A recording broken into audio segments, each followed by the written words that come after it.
Alrighty, what's cracking YouTube? Matty here for RCA.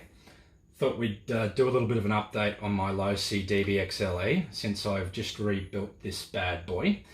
So I thought I'd bring you guys along and let you know what I've replaced and show you some part numbers and whatnot on this magical beast.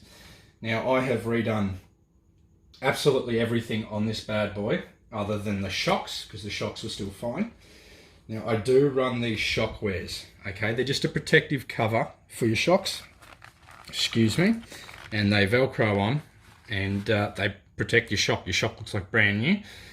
Mine are looking a little bit worse for wears. I do have some holes in the back ones, but that's fine. They've kept my shocks inside. They're minty fresh and I'm very happy with them, and I would get them again. Forward we go. Right, I think we'll start with diffs. Okay, people seem to be heaps curious on diffs. What have I done with my diffs? I've gone 100k in the front, and I have used Trackstar 100k. I've gone 300k in the centre, and Yeah Racing actually offer a 300k oil now, I've discovered, and there is a part number there for you guys if you're interested.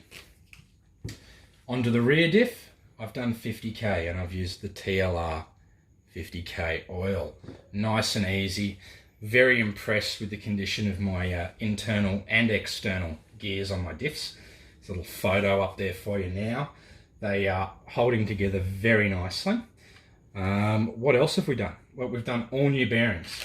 Okay, so Fast Eddy bearing kit. Now this is for the Desert Buggy XL, not the E. So what does that mean? It means you are left with two bearings. You still get the same awesome bearings for everything, but you're just left with two. So you could trade them for something, you could put them in your spares. There's heaps of opportunities, heaps of things you could do with those two spare bearings, but it's absolutely fine. Fast Eddy's bearings, I am actually very impressed how smooth these guys are. I'm expecting great things from them. Righto, forward we go. Axle boot covers. This is a perishable, okay, and these will need to be replaced if you own a DB. Now they go on all your, your drive shafts, the back there, your front CVs. Now I'm going to make note here. The front ones are these two up here. There's actually two in the packet up the top, and then you get a whole bunch down the bottom. The top two, I've only used one, my other one was okay, go on the fronts. If you use one of these on your fronts, it's not, you're going to notice it. You're going to go, something's a bit wrong in here and it's a bit crunchy up and it doesn't look sweet. Well, that's why. Okay, next thing. Sorry, am I making you all dizzy? I'm not meaning to. I would like to mention, these are the pins I use when I need to replace a pin. Okay, here's HPI. Now, your pins I'm talking about are your hex pins. Now, they're held in by a grub screw, and this pin holds the hex on. Now, Losi wants you to buy a whole set of hex hubs with the nuts to get the pins, and that's just, I'm not doing that. So we discovered that those HPI pins fit perfectly, can be used, and that's what I use now. You get a packet of 6, fraction of the price. It's too easy. Forward we go. Now, I am going to have to replace some rod ends. You can see that guy's worn down quite a bit, and that's because I run these big, heavy Hostel belted tyres. These are Hostel MXTs. I've got zero growth foams in there, so they're rock hard. There's quite a lot of weight. Now, given age of the vehicle and the weight, what's actually happening on this knuckle, you can see this flex.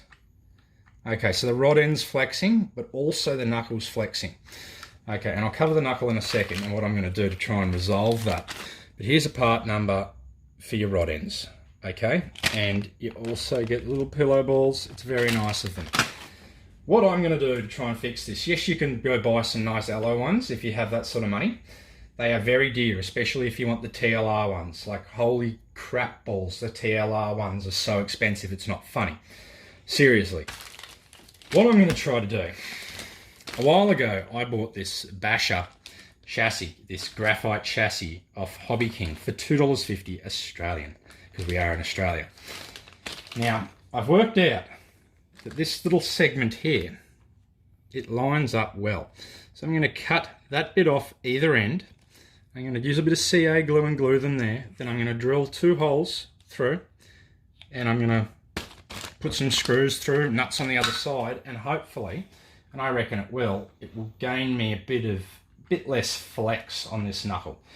Otherwise, I'm probably going to have to buy more, and I really don't want to have to buy the metal ones. So we're going to give that a crack. $2.50. It's not going to hurt. They're already flexing. Let's see how that goes. You'll just have to wait and see when I fit them. Right. Oh, next, you can see up here, everything's together except there's no ESC in here. Now that's not because my Dynamite Fuse 160 amp crapped itself. I've actually been very impressed with that ESC. I have been running 48-14 gearing for quite some time now. No issues whatsoever, motor or ESC, but I pinched that ESC for my V3 Typhon, and I have a new slightly bigger ESC on the way. 10 points to anyone who can guess what ESC I have coming for this bad boy. Right, I have upped the gearing, so we're still the 48 tooth spur, but under this cover here is an 18 tooth pinion. So we are now 48-18, and it should be very bitey. Which brings me to the last part of trying to achieve a full skid Dbxle. I have here a mechanical brake set. Okay, some of you might not know what a mechanical brake set is, and I'm going to try to explain it a little bit. Those of you who do know what they are, you guys are sweet. Right, so what this is effectively the same sort of brake setup as what you'd see on your nitro or your petrol. You'll have some discs, one on each side here, and it helps brake. Now, being electric, yes, we've already got a motor brake. Why would I want this? Okay, well, I can fine-tune my brake a little bit better using a mechanical brake. Now, you need another servo. So I've got a servo in the mail, and you guys will just have to wait and see what that one is. But I'll be adding a secondary servo here to brake on here, all right? And you can do something called setting up a bias. So we could have 50-50, 50-50 braking. We could have 30-70. Or what I'm going to try and do firstly is set it up as a handbrake only. So basically, if possible, nothing to the front, only to the back. Now, my ideas on doing this is just not fitting the front pads. Okay, so nothing there. Fit the back pads. I don't know how the center diff is going to like this, but we're going to see anyway. I'm going to use my radio here, and I'm going to set it up on this switch. So effectively, I can drive, accelerate, rip the handbrake, disengage the handbrake, rip the handbrake, disengage the handbrake, and try and help force even better drifts for full skid. Now, if that doesn't work and the center diff heats up because it doesn't like all the pressure going to the back of the diff, we will set it up in a bias mode, say 30% braking to the front, 70 to the rear. But why I'm trying to do it this way first is if this works and I can achieve handbraking on and off as I like, I would still have motor brake and reverse. Now, if it doesn't work, we have to set it up the other way, which is generally how everyone sets it up, and it's full on the throttle. So what you use is you use a Y harness, you plug your ESC into one part of the Y harness and the servo into the other. You turn the brake and reverse off your ESC, you can't have reverse, and when you accelerate, you go forwards. When you brake, it activates the servo that'll be here and it'll apply the brakes. I'm very excited to start messing with this. I really hope my handbrake can work. If it works, I will be a very happy camper. But look, I'm going to leave you guys at that note. I hope you've enjoyed. I hope anyone's got something out of this. Maybe you've learnt something. Maybe you think I'm crazy. A lot of people do. Who knows? But we're going to come back pretty soon, set up with a handbrake only on this. And I'm going to let you guys know how it goes, even if it's a flop. I hope it's not a flop. If it is a flop, like I said, we'll set up bias, heavily favouring the rear. All right, YouTube. That's it from me, Matty, and RCA.